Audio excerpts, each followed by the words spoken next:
kita subscribe jika suka dan like tanda kita sebagai kawan.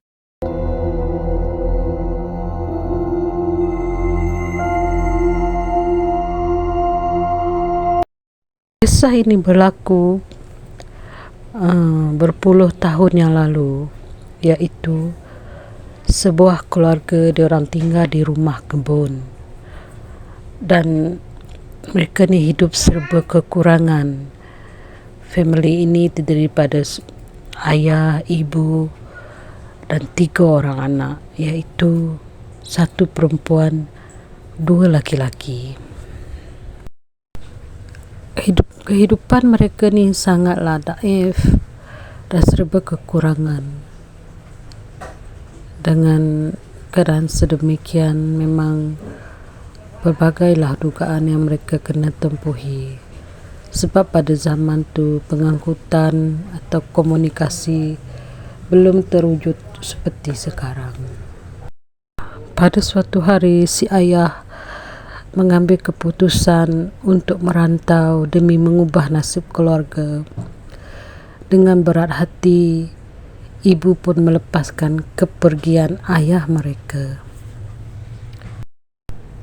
Selepas setahun, ayah mereka dah jarang mengirim duit atau perbelanjaan.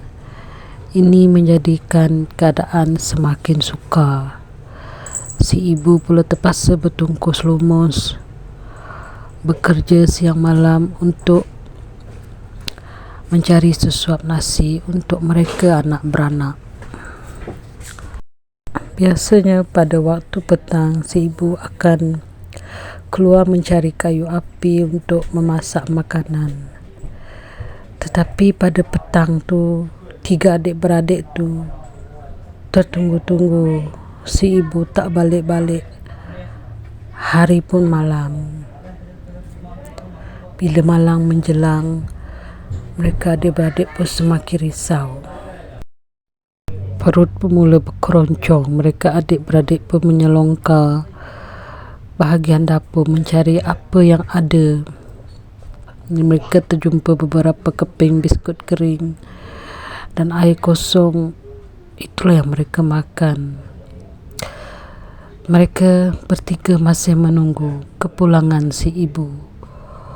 Walaupun hari dah semakin larut, tapi kelibat ibu masih belum kelihatan. Akhirnya mereka bertiga pun tertidur dalam keadaan yang lapar. Pagi pun menjelang, tapi malangnya si ibu tetap juga tidak pulang. Memandangkan mereka adik-beradik ni masih kecil, jadi mereka tak tahu apa yang perlu dilakukan. Tiba-tiba terdengar ketukan pintu yang sangat keras.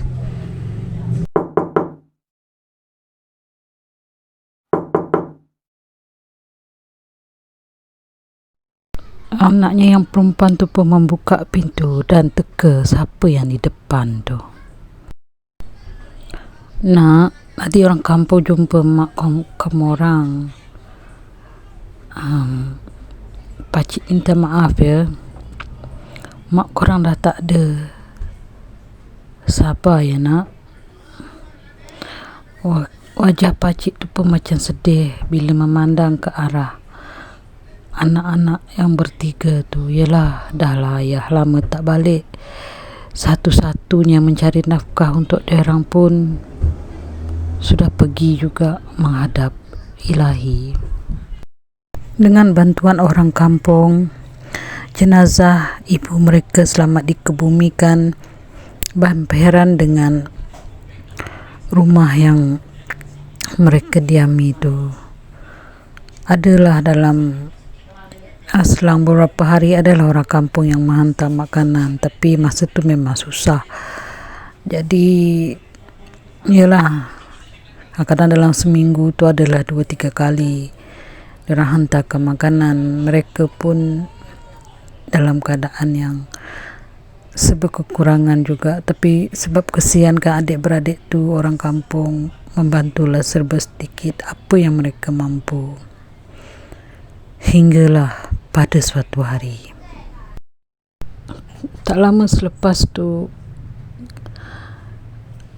pembinaan jalan raya pun akan dibangunkan. Jadi banyaklah jalan-jalan yang diteroka, termasuklah jalan ke rumah adik-beradik tersebut.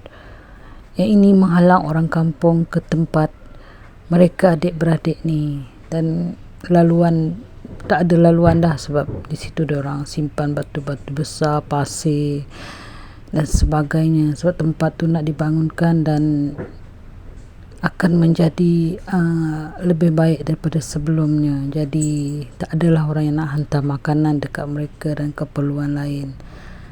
Di sinilah kisah seram 3 adik-beradik ni bermula. Sudah hampir seminggu lebih tak ada seorang pun penduduk kampung yang menghantar bekalan makanan kepada 3 adik-beradik tersebut. Ini menjadikan mereka hampir habis apa yang untuk dimakan, tapi mereka terus survive dengan mencari buah-buahan hutan, sayuran-sayuran hutan. Tapi tak sangatlah membantu, sebab tak lama kemudian tiba musim tengkujuh. Ini menyukarkan keadaan untuk mereka keluar masuk ke hutan dan agak bahaya. Jadi 3 adik-beradik ni mulalah berfikir macam mana cara nak cari makanan ataupun meminta bantuan makanan daripada orang kampung.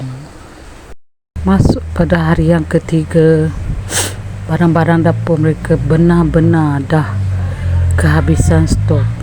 Si bongsu pun memandang ke arah kakaknya yang perempuan tu. "Kak, adik rasa lapar sangatlah kak. Tak ada ikhtiar ke nak cari makanan untuk kita ni kak?"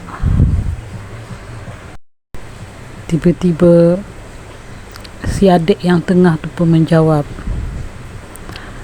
"Apa kata kita tukar cincin ibu dengan makanan? Kan boleh macam tu." "Dek, mana boleh macam tu?" si kakak pun membantah. "Alah, hari tu adik dengar Pak Ali dan Pak Budin okey je tukar apa tu padi 2 guni dengan apa tu makanan, boleh je," kata si adik tengah. Yang si bongsu diam. Si kakak pun merenung jauh, mungkin tengah berfikirlah. Mereka 3 adik-beradik pun mulalah mencari cincin si ibu. Cincin tu merupakan cincin perkahwinan ayah dan ibu mereka. Tak tahulah sama ada dia orang faham ke yang cincin tu penting ke tak. Yang itulah sebab dia orang ni pun masih macam budak-budak kan. Tu pemikiran dia orang pun agak ni lah sikit kan, belum dewasa sangat.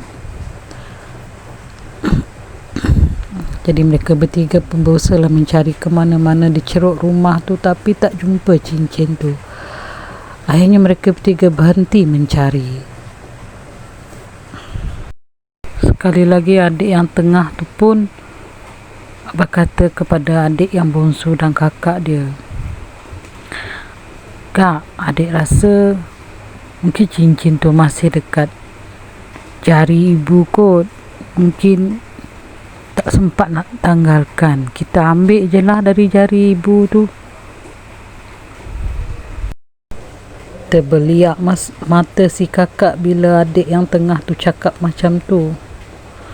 "Adik, ibu dah tak ada.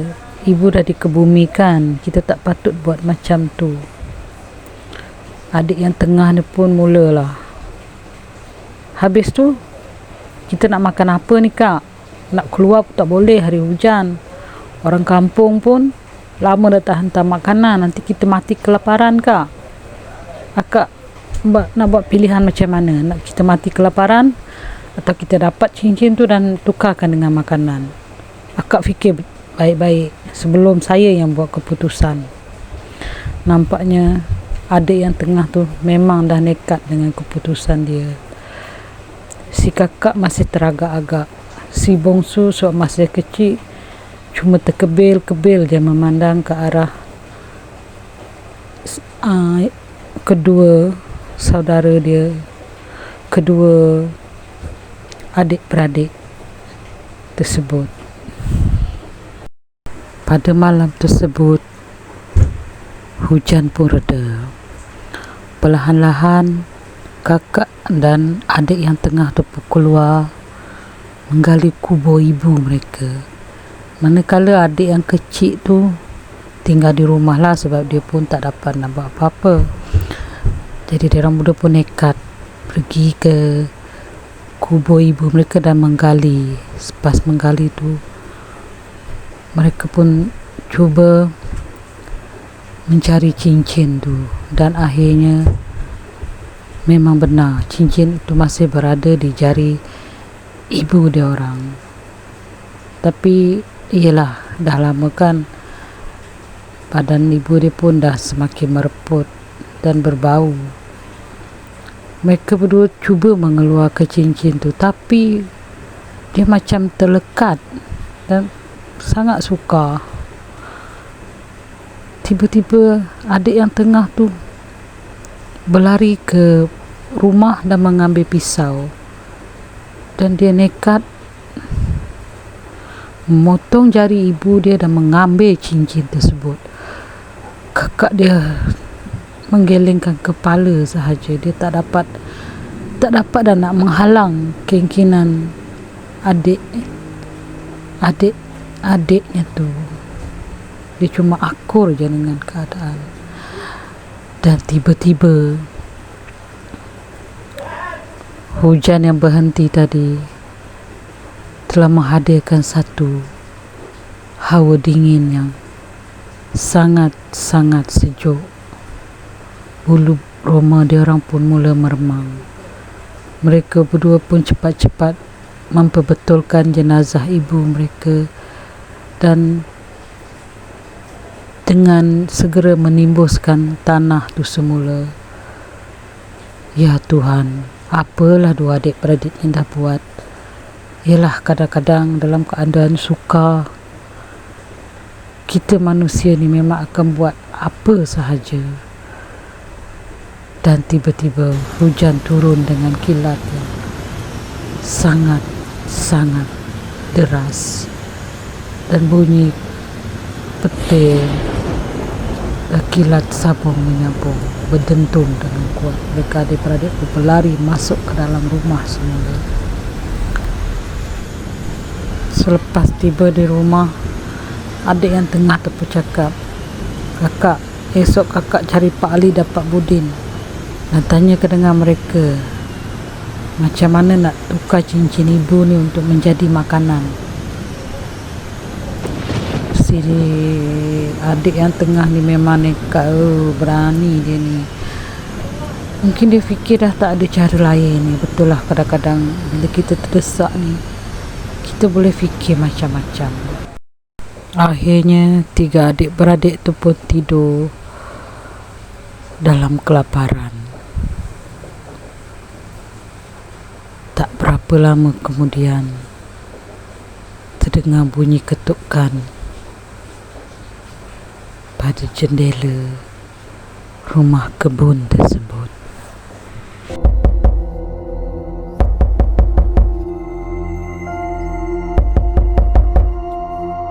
Adik-beradik ni pun terbangun dengan suasana yang gelap gelita. Cuma tinggal lampu minyak tanah diorang tu pun dah malap-malap. Selepas ketukan tu, mereka bertiga mendengar cakaran yang sangat kuat di depan pintu.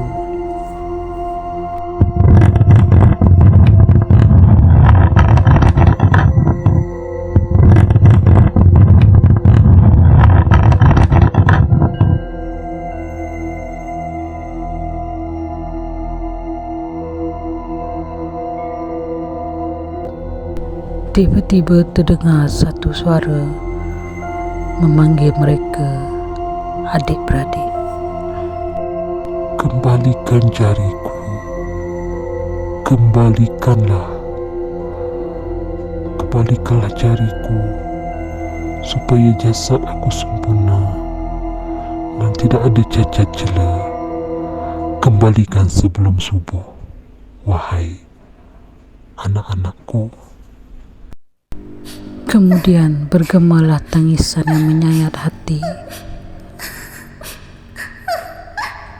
hinggalah ke subuh. Beberapa hari kemudian, pekerja-pekerja kontraktor yang pembinaan jalan tu ada tercium bau yang agak busuk, tak berapa jauh daripada tempat diorang tu. Jadi diorang pun cari-cari lah, mana tahu kan ada tikus ke kucing ke anjing ke yang mati kan. Sebab ialah diorang biasa sibuk, jadi memandangkan keadaan macam tu, diorang pun panggil orang kampung lah kan. Sebab macam bau tu memang dah tak dapat tahan dah, dan puas diorang cari pun tak jumpa. Dipendekkan cerita, orang kampung pun teringatlah dekat 3 adik-beradik yang dekat pondok tu. Dan apabila diorang sampai je di pondok tu, memang bau yang sangat menyengat. Sebaik saja diorang buka pintu tu, ya Tuhan, 3 adik-beradik tu meninggal dalam keadaan berpelukan. Sangat-sangat menyayat hati. Di samping mereka, orang-orang kampung dan pihak kontraktor tu ada lihat satu tulang, dan dekat tulang tu ada cincin tu, cincin ibu mereka. Jadi yalah, banyaklah yang berandaian. Ada yang cakap diorang ni mati kelaparan, ada yang cakap diorang ni meninggal sebab ternampak hantu ibu diorang. Memang sangat-sangat kasihan. Tapi dalam cerita ni, kita tak tahu nak salahkan siapa. Nak salahkan mereka adik-beradik ke, nak salahkan orang kampung ke, nak salahkan hantu ibu diorang tu ke, ataupun ayah diorang tu yang tak tahu di mana, hidup ke mati ke, tak pernah ada kabar berita selepas setahun merantau. Okey, itulah cerita ni. Tapi yang mitos tu adalah kematian mereka. Ada yang cakap diorang mati kelaparan, dan ada yang cakap diorang mati sebab nampak hantu ibu diorang. Yang tu saja yang kita orang tak tahu kan. Tapi ya, semoga Tuhan menempatkan diorang di sisi orang-orang yang beriman. Kesian juga tengok nasib adik-beradik ni. Macam itulah kan. Kalau kita ada saudara mara, bantulah mana kita dapat bantu. Jangan biarkan walaupun sekadar anak buah kita ke sepupu kita ke, kita bantu tau. Bila dah jadi macam ni memang kesian sangat. Itulah cerita saya hari ni. Kalau korang suka, korang boleh tekan butang like, dan kalau korang nak lebih banyak cerita daripada saya, korang boleh follow saya. Sekian dari saya. Bye, kita jumpa lain kali.